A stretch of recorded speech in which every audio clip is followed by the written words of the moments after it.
Az univerzum egyik legérdekesebb titkába vezetjük ma be önöket tandemadásunkban. A fejlett technológiának köszönhetően kettő égi tárgy esetében kiszámolható az, hogy miként hatnak ezek az objektumok egymásra, milyen gravitációs viszony van közöttük. A történet akkor kezd igazán bonyolódni, amikor egy harmadik test is a képletbe lép. Ekkor alakul ki az a káosz, amit a tudomány csak három test problémának nevez. Nem ígérem, hogy ezt a problémát ma megoldjuk, viszont kérdéseink által talán jobban megismerhetjük univerzumunk működését. Vendégünk a stúdióban dr. Barna Barnabás, az STE kísérleti fizikai tanszék adjunktusa. Köszöntelek a stúdióban, köszönjük szépen, hogy elfogadtad a meghívásunkat. Én köszönöm a meghívást.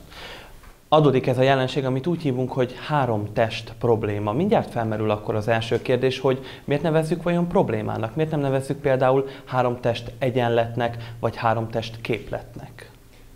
Aha, ez érdekes, hogy ez még az angol terminológiából fakad, mi azt vettük át egy az egyben, és ez egy matematikai kihívás, egy matematikai megoldást igénylő, és hát minek van megoldása? Egy problémának van megoldása, úgyhogy én innen ezt származtatom, hogy ez a terminológia maradt meg. A háromtest probléma, vagy háromtest szituáció arról szól, amikor világűrben, ahol ténylegesen csak és kizárólag a gravitációval kell számolni, tehát nincs közekbeli súrlódás, nincsenek egyéb más környezeti tényezők, szóval csak és kizárólag három testnek az egymásra ható gravitációs terében ez a három test ez hogyan mozog. És ahogy majd gyanítom, majd belemegyünk a részletekbe, kiderül, hogy ott válik ez igazán problémássá, amikor három egymáshoz hasonló, tehát nincs egy domináns, nincs egy góré a szituációban, és a három test nagyjából hasonló erővel vonzza egymást. És ilyenkor ez teljesen kaotikussá válik. A kaotikus, vagy hát a káosz, az pedig a matematikában, fizikában ez egy olyan dolog, ami gyakorlatilag megoldhatatlan szituációt eredményez. És mit értünk megoldhatatlan szituációt? Tehát nem az, hogy a természet akkor ott dob egy errort, és akkor ott megáll a mozgás, hanem az, hogy szakszóval azt mondjuk, hogy nincs analitikus megoldása, magyarán nem tudjuk tökéletesen előrejelezni és modellezni, hogy az a három test az hogyan fog mozogni. Egy ideig jó közelítéseket tudunk adni, egy ideig tudunk ezekkel számolni, de egy ponton elromlanak ezek a számítások. Az, hogy vajon mennyire beszélhetünk arról például, hogy a káoszt meg akarja az emberiség oldani, vagy pedig tényleg fel szeretnénk térképezni, ezt arra majd egy kicsit később kitérünk majd. Ettől függetlenül mindenképp érdemes itt megemlítsük azt is, hogy nemrégiben jelent meg, vagy nemrégiben jelent meg? Szerintem most már lassan egy évtizede.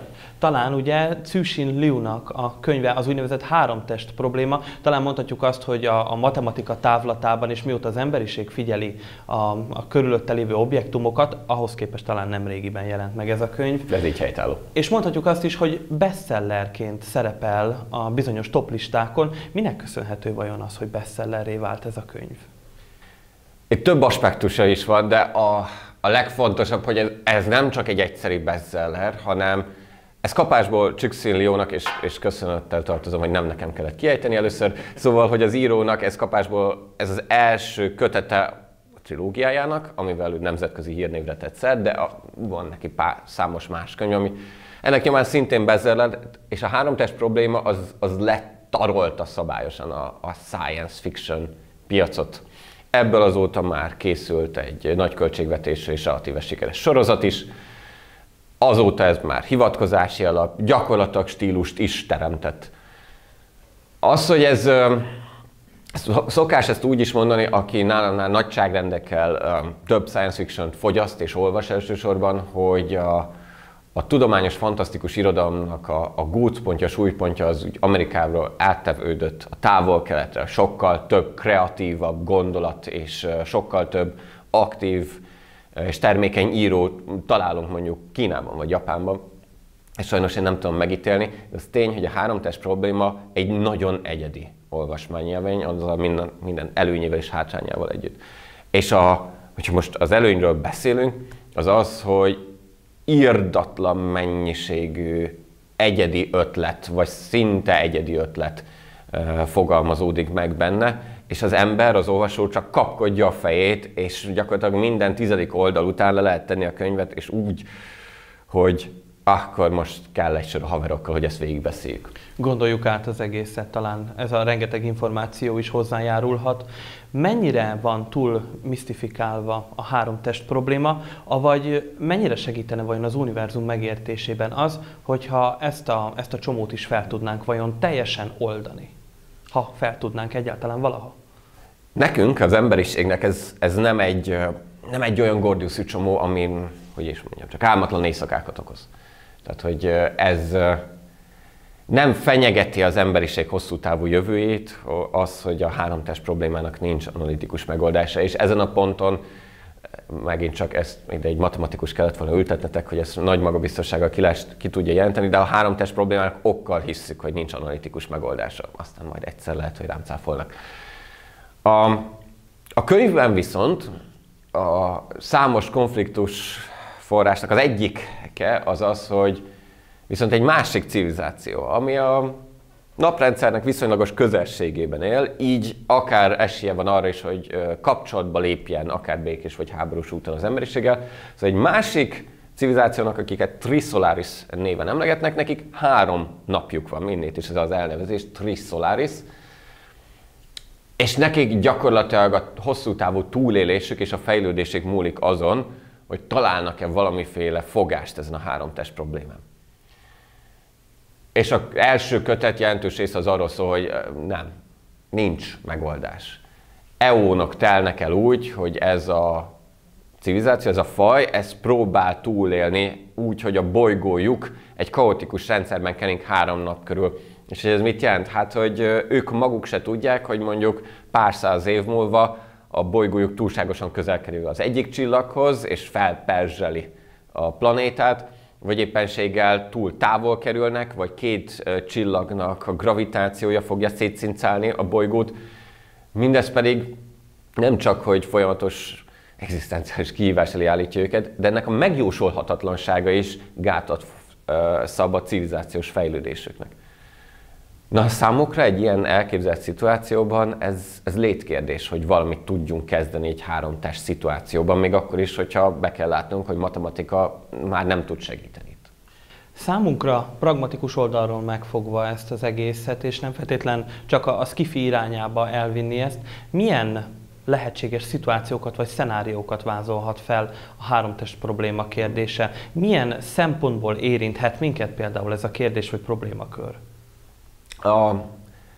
Hogyha nagyon precíz számításokat akarunk végezni, akkor a világűrben például mondjuk egy aszteroidának a hosszú távú pályáját ki akarjuk számolni, akkor ott is gyakorlatilag egy 3 test problémáról beszélünk. Sőt, maga a nap, föld, hold rendszer, az is egy 3 test probléma.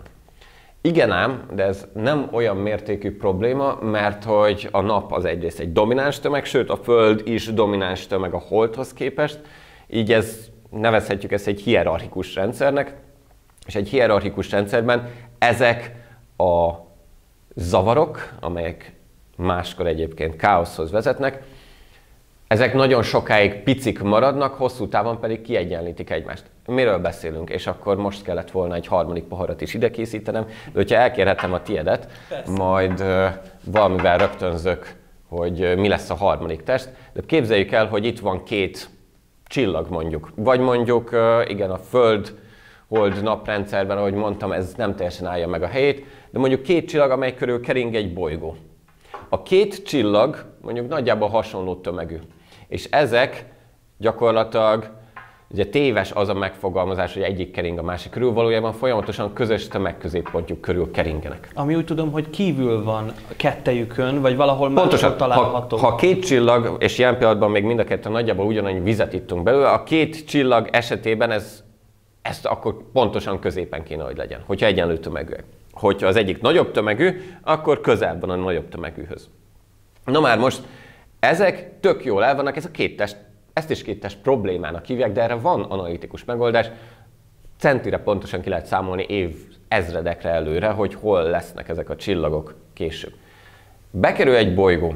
A bolygó tömege, van tömege, ez is hat gravitációs úton a másik kettőre. De olyan picike ez a tömeg, hogy gyakorlatilag nem zavarja a csillagoknak a mozgását. Igen ám, de a bolygónak a mozgását bőven zavarja ez a kettő csillag. És ráadásul még csak egy körül kéne keringenie, addig nincsen probléma. Bekerül a kettő közé. Csak képzeljék el, hogy így félúton van. Merre induljon ez tovább? Nagyon picike hatások befolyásolják azt, hogy balra vagy jobbra. Felfelé vagy lefelé. Előre vagy hátra. És innentől kezdve azért nevezzük ezt kaotikus mozgásnak, mert hogy a kezdeti input paraméterek nagyon picike megváltoztatása egészen más kimenethez vezet. Picikét máshol indul a bolygó, picikét máshol éri el a két csillag közti teret, egészen más lesz a végkifejlet, hogy hová fog eljutni a bolygó. És ez már egy kaotikus rendszerhez vezet, szegény bolygó itt a két csillag körül rövid úton nem tud stabil pályát találni, hanem helyette össze-vissza fog keringeni egészen addig, amíg vagy bele nem zuhan az egyik csillagba, vagy ki nem szóródik, ezt úgy mondjuk szakszóval, ki nem perturbálódik a rendszerből. És akkor el is távozik ebből a keringési rendszerből? Így van. Ez azt jelenti, a kiperturbálás az már a vége valaminek, amikor is ezeket a szabályos keringéstől való kisebb-nagyobb eltéréseket, ezeket hívja az égi mechanika, bolygók mozgás, vagy az égi objektumok mozgásának tudománya perturbációnak. Amíg ezek a perturbációk kicsik, addig lehetséges, hogy hosszú távon ezek elhanyagolódnak. Mint például a bolygó hatása a csillagra, az pici, és attól függően, hogy hol van a bolygó ebben a rendszerben, hát a csillag egy idő után azt mondja, hogy kicsit erre rángatott, kicsit arra rángatott, átlagosan nem számít. De fordítva, két csillagnak a bolygóra gyakorolt perturbációs hatása viszont nagyságrendekkel nagyobb.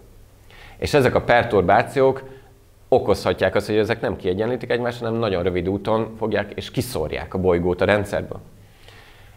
És ez még tovább bonyolódik, hogy a harmadik test az hasonló méretkategóriájú, mint ez a két csillag. Mennyire bonyolítja meg a helyzetet, hogyha ténylegesen beraknánk egy harmadik poharat ettől kezdve? Mert ugye itt az előbbiekben, ahogy beszéltük is, ugye apró mozzanatok, vagy pedig úgynevezett apró adateltérések is már megváltoztathatják ezt a keringést vagy forgást, éppen ugye az adott irányt. Viszont három test esetében is ugyanúgy lesznek egymás körüli keringések? Kialakulhatnak, igen. Tehát amikor három közel hasonló égitest kering viszonylag közel egymáshoz, az vezet leggyorsabban a legnagyobb káoszhoz, mert hogy ott ugye nem csak a bolygóval szórakozik a két csillag, hanem kölcsönösen szivatják egymást, hogyha szabad ezzel a szóval élnem. És megjósolhatatlan, hogy az lesz a végeredmény, hogy akkor az egyik kiszúródik, és akkor a másik kettő szorosan kezd el keringeni egymás körül, vagy ezek folyamatosan váltogatják egymást, mint egy ilyen őrült itt a piros, hol a piros játékban. És megint csak oda vezet vissza, hogy a kiindulási paramétereknek nagyon picike megváltoztatása, hogy az egyik csillag az nem innen indul, hanem mondjuk 100 kilométerrel távolabb a csillag esetében elhanyagolhatóan picike távolság. Szóval ilyen picike változások is befolyásolják azt, hogy melyik csillag hol fog tartózkodni mondjuk 1000 év múlva. Kicsit olyan érzésem van, mint hogyha, ahogy te is fogalmaztál, itt a piros, hol a pirost játszanánk, hogy mi lesz majd a végkimenetel. Én amondó vagyok, hogy tegyük meg tétjeinket ebben az esetben, vajon melyik csillag fog majd kiszóródni, vagy pedig milyen keringésben állhatnak be egyáltalán ezek. Egyáltalán akkor visszadobnám egy pillanatra a kérdést, beállhatnak bármilyen pályára? Igen.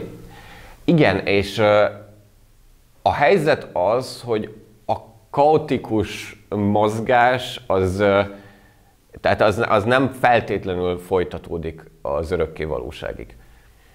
Hanem ez a kaotikus mozgás, ez lehet, hogy egy ponton oda fog kifejlődni, hogy két csillag véletlenül nagyon szorosan egymáshoz áll, ezek elkezdenek nagyon szorosan kerenkedni egymáshoz, és a harmadik, hát az pedig hoppon marad, és vagy kiszúródik a rendszerből, vagy pedig sokkal nagyobb ívű pályán, külső pályán áll pályára a két csillag körül.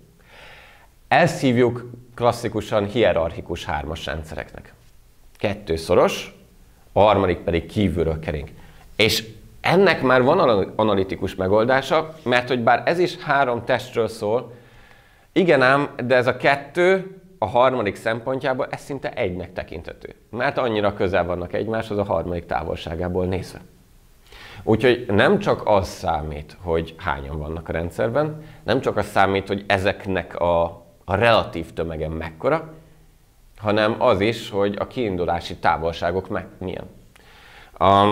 Egy klasszikus példa, hogyha már ilyen popkultúrában elmerültünk, és ilyenkor mindig muszáj felemlegetni a csillagászoknak, az első klasszikus Star Wars film.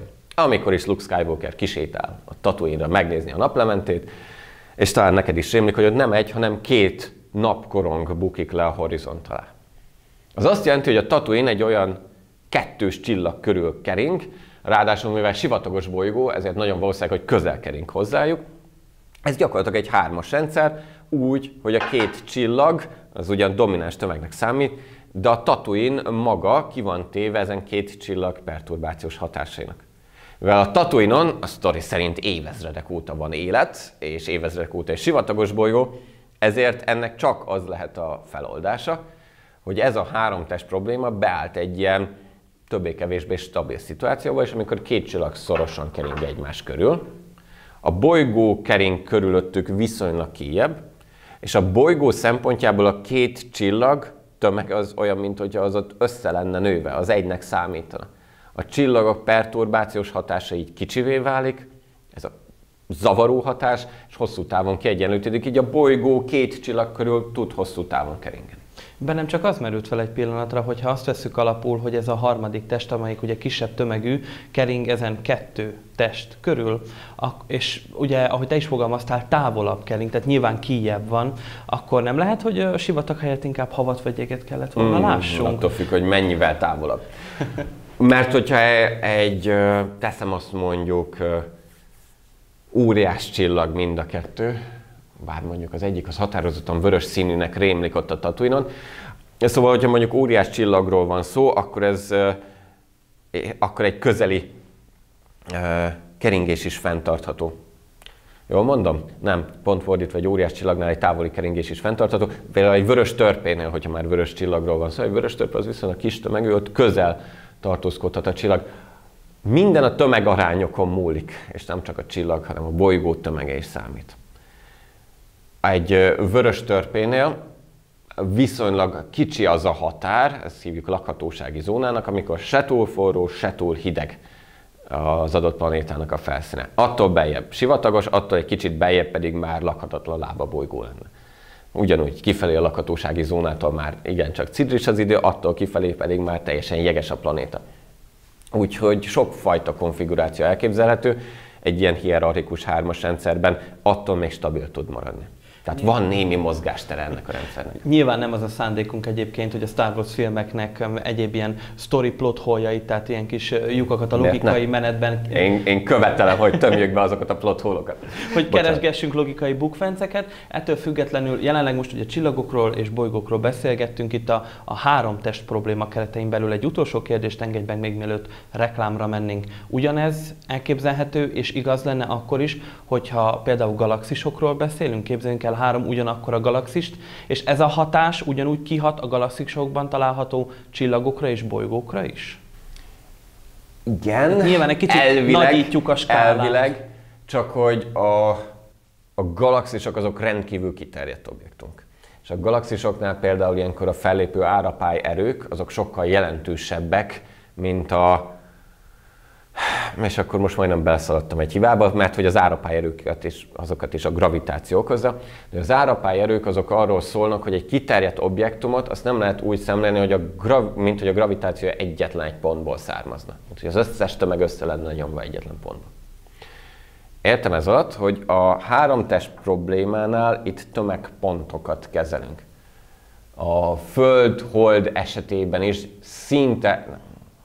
nem a legjobb példa. 3 csillag esetében gyakorlatilag elhanyagolható az az, hogy a csillagoknak van kiterjedésük, hiszen a köztük lévő távolsága sokszorosa. Nagyságrendekkel nagyobb tipikusan, mint a csillag mérete.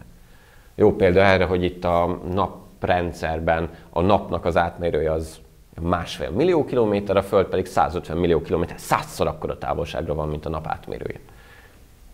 Na most egy galaxisnál ott akár 100 000-es, vagy akár több 100 000 fényéves átmérőkről beszélünk, ráadásul a külső rétegek azok fokozatosan lazábban kötöttek.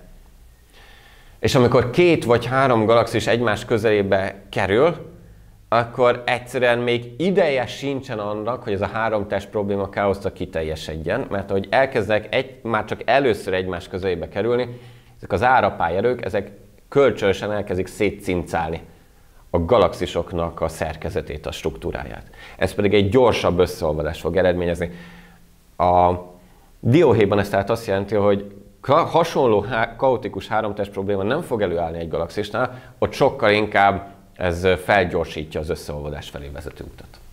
Remélem nem probléma, hogy egy kicsit kitágítottuk ezt a skálát, és ilyen nagyobb léptekben akartuk megnézni, hogy világunk mégis hogyan működik. A reklám utáni részben főként arról fogunk majd beszélgetni, hogy ezek a testek, például akár a 3 test probléma is, vagy pedig ugye a bolygómozgás hogyan hathat például a Földnek az éghajlatára is. Menjünk egy rövid reklámra, köszönöm szépen az eddigi válaszodat. Legyen így, köszönöm. És a kedves nézőknek is üzenem, ne menjenek sehová, egy rövid reklámra megyünk, de már is folytatjuk.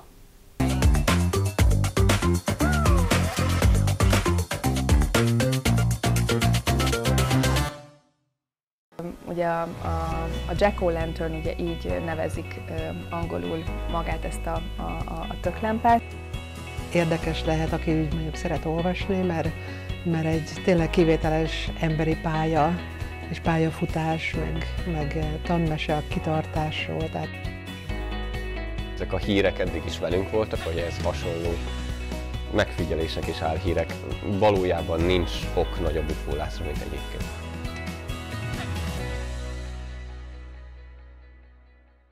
Melyik a kettő közül a nehezebb, az embert tanítani, vagy a kutyát tanítani? Hát az embert, nyilván az embert, mert mi sokkal árnyaltabbak vagyunk. A kutyára azt szoktam mondani, hogy nála vagy fekete, vagy fehér valami.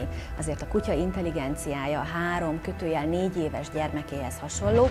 Sokan azon a véleményen vannak, és talán én is hajlok e felé, hogy ezt osszam, hogy például a gyerekeknek az első 3 életévükben mozgóképpen nem is nagyon kellene, hogy találkozzanak. Azt gondolom, hogy minden gyermeket, attól függetlenül, hogy sajátos nevelési igényű vagy nem, egyénileg kellene differenciálni, amit a tananyagok és különböző törvényi hozások nem nagyon engednek meg. Úgyhogy ilyen szempontból a versek olvasása, a verstanulás, versmondás terápiás értékkel is bírhat, és tényleg nagyon sokszor segíthet nehéz helyzetekben. Ha megkapja azt a tervezet, hogy ezt a házat kell felépíteni, egy funkcionális analfabéta, hogy fogja felépíteni ezt a házat?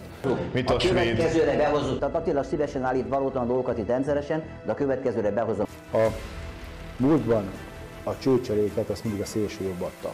A mindiget azt nyilván a rendszerváltás óta értem én. Annál visszább Korponyi Ernő kollégán kívül azt emlékezete senkinek nem ér a kötődésem, tehát szerintem ott a sikernek a receptjét azt valahol német Szilárd konyhájába, a madárteljes pacal környékén kell megtalálni.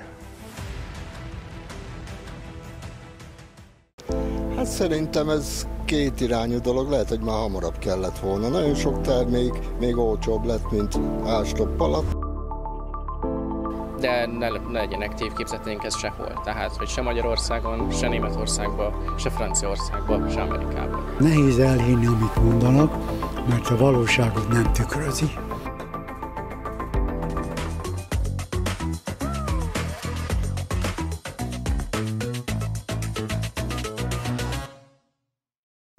A reklám előtti percekben ígértem a kedves nézőknek, hogy egy kicsit leszűkítjük azt a kört, azt a témakört, amiben járunk, és nem feltétlenül csak a galaxisokról, hanem a Földről és a Földnek az éghajlati változásairól is fogunk beszélni. Mindezt valahogy összekötve, párhuzamba hozva a 3 test problémával. Amint említettem, vendégem a stúdióban dr. Barna Barnabás, és folytatnánk is talán akkor ezzel a beszélgetésünket. Tehát milyen hatással vannak például a bolygómozgások, vagy a bolygómozgás milyen hatással van például a saját Földünknek az éghajlati változásaira. Az éghajlati változást és akár a klímaváltozást is nagyon sokszor ugye az ember általi tevékenységgel kötjük össze az utóbbi időszakban. Említhetném itt például a klímaszorongást és egyéb más ilyen hirtelen jött kifejezéseket, úgy hívjuk ugye ezeket, hogy hitfrézeket, ami most nagyon divatossá vált mindenhol erről beszélni. No de milyen égi jelenségekhez köthető még? Gyakorlatilag semmilyenhez. Ez nagyon jó okunk van feltételezni azt, hogy a klímaváltozás, legalábbis itt emberi civilizációs léptékben, ez tényleg magunknak köszönhetjük. De hogy elmondom a csillagászati részét, hogy miért van okunk feltételezni, hogy nek semmi oka másra mutogatni. Még Isaac Newton volt az, aki nem biztos, hogy legelsőnek, mert azért szeretett, hogy is mondjam, ihletet meríteni mások munkájából, vagy lenyúlni másoknak az eredményeit. De a lényeg az, hogy ő neki maradt fönn olyan átfogó elemzése a bolygó mozgásokról, ami először vizsgálta azt, hogy a túróba tud a Föld nagyjából ugyanazon a nem kör alakú, de közel kör alakú pályán megmaradni sokáig, évezredekig. És ő is fölismerte azt, hogy oké, ez egy többtest probléma. Mert hogyha csak a Föld és a Nap lenne, teljesen egyértelmű az, hogy megmaradhatna akár egy majdnem tökéletes körpálya is. Na itt van kapásból a Holdunk. A Holdunk kicsi, de közel van hozzánk, és ez a kettő egy viszonylag jelentős gravitációs erőt fejt ki. Ez okozza a tengereknek az árapályi mozgását is. Aztán ott van, hát a Mars az nem annyira jelentős, de a Jupiter. Newton már fölismerte, hogy a Jupiter, ami sokszoros földtömeggel bír, aznak bizony a zavaró, ez a perturbációs hatása az időről időre a Földet kifelé rángatja. Vagy befelé, hogyha a Jupiter éppen az átellenső pályáján van. A pályának az átellenső pontján van. Tehát az, hogy mint hogyha lenne egy kisebb, egy másodlagos nap itt a naprendszerben, az a Föld pályát azt elkezdi szétszedni, szétperturbálni. És Newton nem tudta feloldani ezt a fajta problémát matematikai úton, úgyhogy ő levonta a végső következtetést, hogy a fizika törvényei szerint a Föld és a bolygópályák nem lehetnének stabilak, de mégis stabilak, és ezt nem lehet másképp értelmezni, mint az isteni közbeavatkozásnak. És ő ebből vezette le, hogy Isten létezik. Mert Isten kiigazítja a bolygópályákat, és akkor ezért hálával tartozunk neki. Hát, ha létezik is, vagy létezne isteni gondviselés, nem itt érhető tetten. A helyzet ugyanis az, hogy a Jupiternek ez a kismértékű perturbációja létezik, de ez pontosan olyan kismértékű és periódikus, hogy ez hosszú távon kiegyenlítődik, és nincs jelentős hatása. Ezt ismerte föl később mondjuk Laplace, vagy Le Verrier, francia matematikusok. A helyzet ugyanakkor, és ebből fakad az is, hogy a Földpálya az baromira stabil, és már évmilliók óta stabil. És ezen nem is nagyon fog változtatni semmi egészen addig, amíg a napban nem indulnak be drasztikus változások. Mit jelent ez, hogy stabil? Hát, hogy egy ellipszis alakú pályán kering, nap közelben, ez 147 millió kilométeres távolságban, naptávolságban ez 152,5 millió kilométer. Átlagosan 150 millió. És ez nem változik. Ha még változna is egy kicsit, az sem igazán számítana, mert hogy bár hogyha közebb vagyunk a KH-hoz, akkor érezhetően melegebb van, és ez a napnál is így van. Közebb megyünk a naphoz, jobban fogjuk érzékelni a napból jövő sugárzást és hőt. Ugyanakkor ez az 1-2% változás, ez például kapásból elhanyagolható a Föld dőlésszögének hatásához képest. A klasszikus beugró kérdés nálunk például vezetés a csillagászatban vizsgán, hogy mikor tartózkodik a Föld a legközelebb a naphoz. És akik azt írják, hogy nyáron, ők meg is buknak. Mert hogy sokszor el van mondva, hogy az évszakok azok nem a Földnap távolság miatt vannak így, sőt, téli hónapokban vagyunk legközelebb a naphoz, amikor itt fönt északon tél van, hanem ilyenkor a Föld dőlésszöge, bocsánat, térről beszéltem, kicsit elhajlik a naphoz képest, és akkor megint csak szemléltető eszköz hiány, nap, Föld, hogyha tökéletesen merőleges lenne az a forgástengely, ami körül elfordul a bolygónk, tökéletesen merőleges lenne a keringési síkra, amit az asztal sík, és így tökéletes piruettben körbe táncolna a bolygónk 365 és 1/4 nap alatt, nem lennének évszakok. De nem ez a helyzet, hanem a Föld be van dőlve, 23,5 fokkal. Minden földgömb ugye ennyivel van bedőlve, hogyha valaki csodálkozott rajta, hogy miért van így, hát ezért. Na most, amikor a Földünk az északi félteket dől be a nap irányába, és így forog a tengelye körül, akkor nálunk nyár van, mert hogy mi a nap irányából dőlünk be, és megint csak nem az a pár ezer kilométeres távolságkülönbség számít, hanem ilyenkor a napsugarak nagyobb beesési szögben érkeznek, és a nap soká tovább tartózkodik a horizont fölött. Több ideje van sugározni. Amikor ez fél év múlva megváltozik, tehát a dőlésszög nem változik meg, de átkerülünk a nap túlsó oldalára, a Föld északi része az ellenkező irányba hajlik a naptól ellefelé. Kisebb a beesési szög, rövidebbek a nappalok. Délen viszont akkor köszönt be a nyár. Ráadásul akkor még viszonylag közel is vagyunk a naphoz. Úgyhogy ott mindkét hatás érvényesül, de a domináns a tengely ferdeség.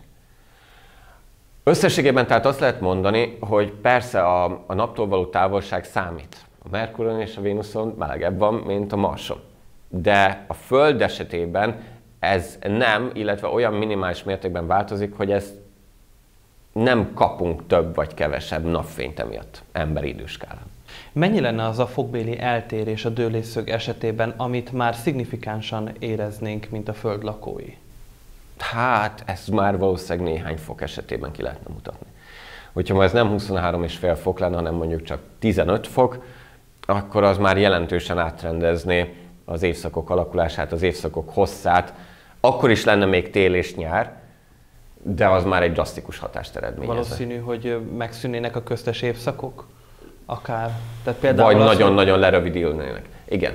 De az is látszik, hogy egy ilyen sűrű és ilyen komplex légkörnél, mint ami a Föld atmoszférája, itt egy csomó más hatás befolyásolja ezt. Az áramlások, tengeráramlások, amelyek ugye hőt visznek A-ból B-be, tipikusan az Egyenlítőtől mondjuk itt a Golf áramlat az ugye a Brit-szigetek irányába.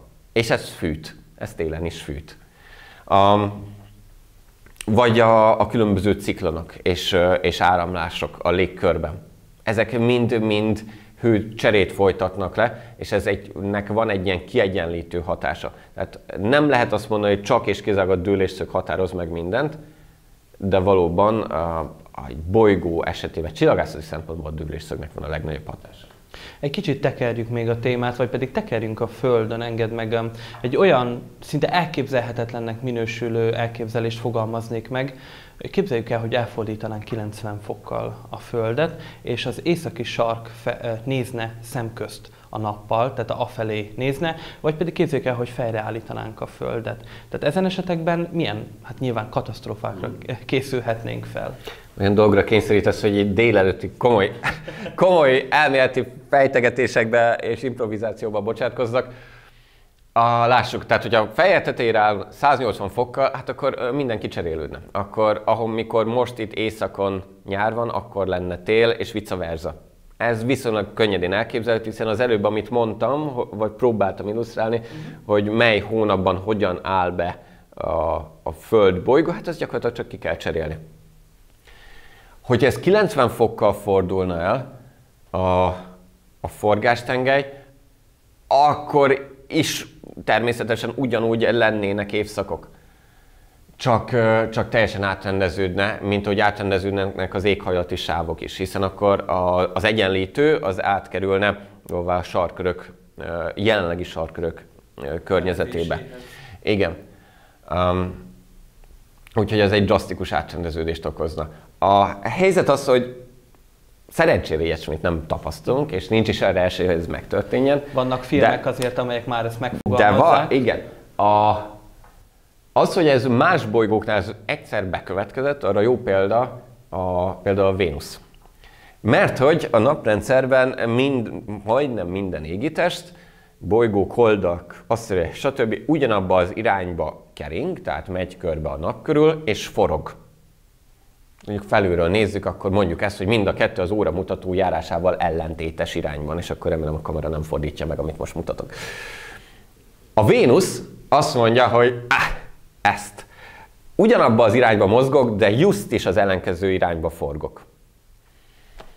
És akkor így nem csak a planetológusok, hanem a fizikusok is széttárják a karjukat, hogy ezt mi okozhatja, mert hogy van egy olyan dolog, hogy a mozgásmennyiség, forgásmennyiség megmaradás, és ez látszólag ellentmond neki. És akkor van egy ilyen planetológiai Jolly Joker, hogyha valamit nem igazán értünk, vagy tudunk közvetlenül mással megmagyarázni, hogy mi okozhatta a naprendszer fejlődésében, akkor ez a Jolly Joker az, hogy valószínűleg egy korai nagy becsapódás billentette ki a Vénuszt a megszokott forgásából, és indított el egy lassú, de ellentétes irányú forgássá. Tehát, hogy míg a többi bolygóval egyetemben az óramutató járásával ellentétesen kering, jár körbe a nap körül, az óramutatóval megegyezően fordul körbe. Azért, mert egy olyan nagy aszteroida vagy korai bolygó kezdemény telibe trafálta és visszafelé mozdította el a formálódó Vénuszt. Szóval ilyesmi elvileg bekövetkezhet, hogy látjuk, hogy a Vénusz a legeklatánsabb példa, de pár kisebb aszteroidánál is ilyen történik. Becsapódás, vagy nevezhetjük ugye isteni közbeavatkozásnak. Vagy igen, hogyha Newton elviségével élünk. Ami jó hír, hogy ilyen nagy becsapódásokra már nem lehet számítani a naprendszerben, és ez talán jobb is így. A másik pedig az, hogy a Föld forgástengelyét stabilizálja a mi holdunknak a jelenléte.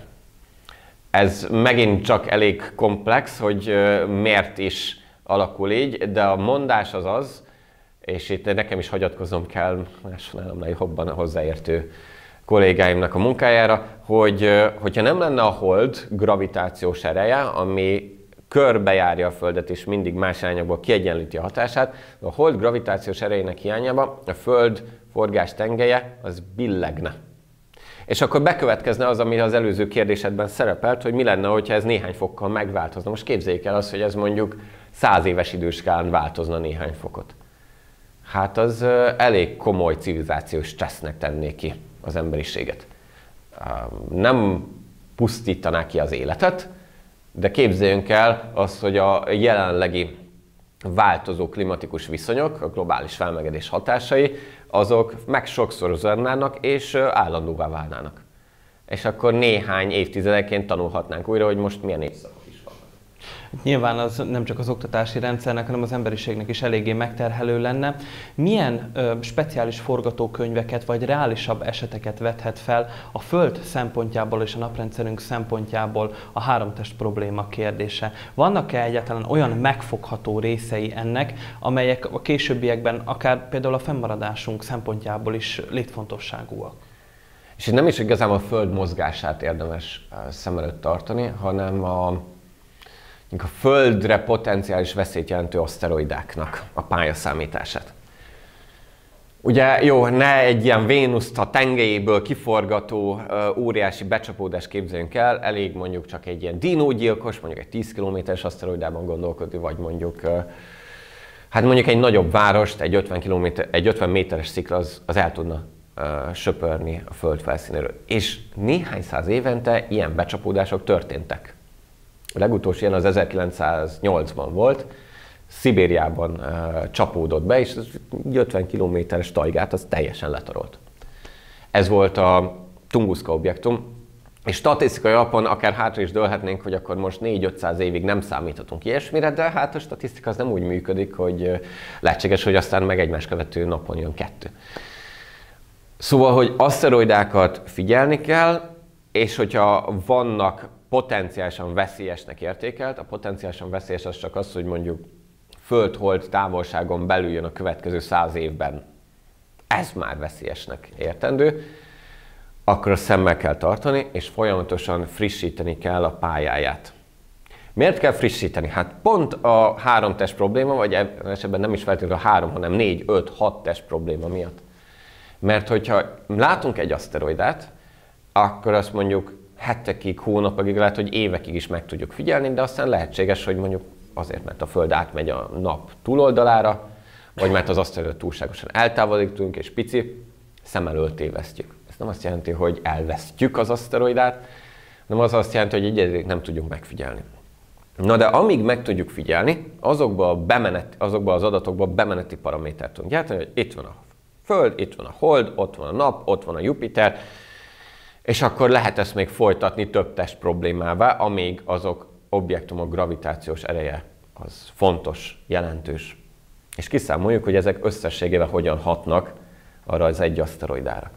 minél több, minél frissebb megfigyelési adatunk van, annál jobban ki tudjuk számolni a jövőbeli pályáját. De mivel ez egy sok test probléma, minél távolabbra számítjuk ki, annál bizonytalanabbá válik. Ez gyakorlatilag lehet mondani, ez a 3 test problémának a kiterjesztése. És ez bizony már fontos számunkra. Úgyhogy azt lehet mondani, hogy nagyjából egy olyan szinte bármely aszteroida esetében mondjuk olyan 100-150-200 évre előre nyugodtan mondhatjuk azt, hogy kell-e tőle tartanunk, vagy nem kell tőle tartanunk. És az a jó hírem van a kedves Egyetem TV nézőknek, hogy a következő 100 évre nincs olyan aszteroida, ami akár csak 1 milliómod százaléknyi eséllyel is becsapódna a Földbe. Oké, az 1 milliómoddal lehet, hogy sokat mond, vagy nagyon alacsonyat mond, nem fog becsapódni nagyobb aszteroida. Van-e úgynevezett hibafaktor akkor?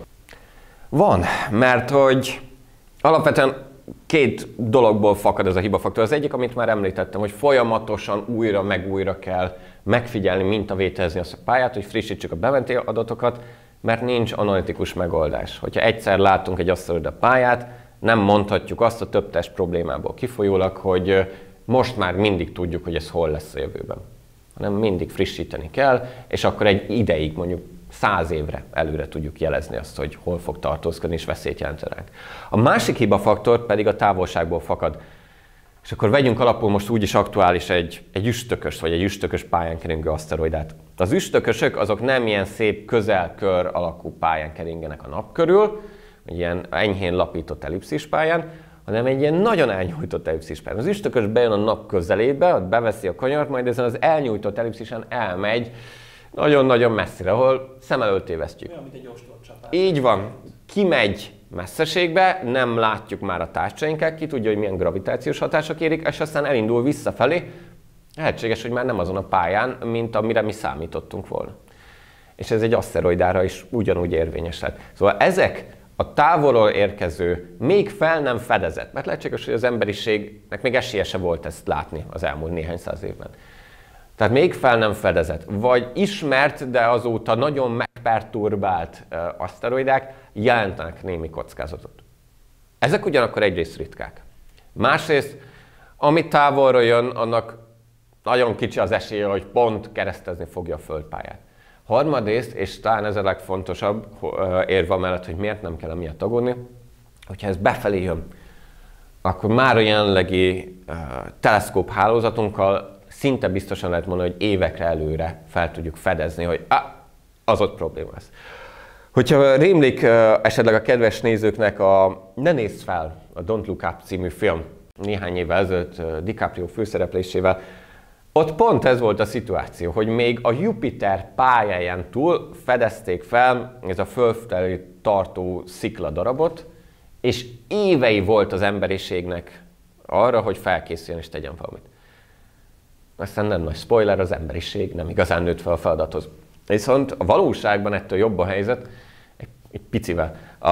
A NASA-nak ugyanis már most is volt, vagy már sikerrel teljesített olyan tesztmissziót, amelyben egy sziklát, egy aszteroidát, egyébként teljesen ártalmatlan Dimorphos névre keresztelt aszteroidát odébb lökött. A lehető legegyszerűbb, primitívebb módon oda ment az űrszonda, és jó nagy sebességgel belezúzott. És ez az adat, ez már elegendő mennyiség. Igen.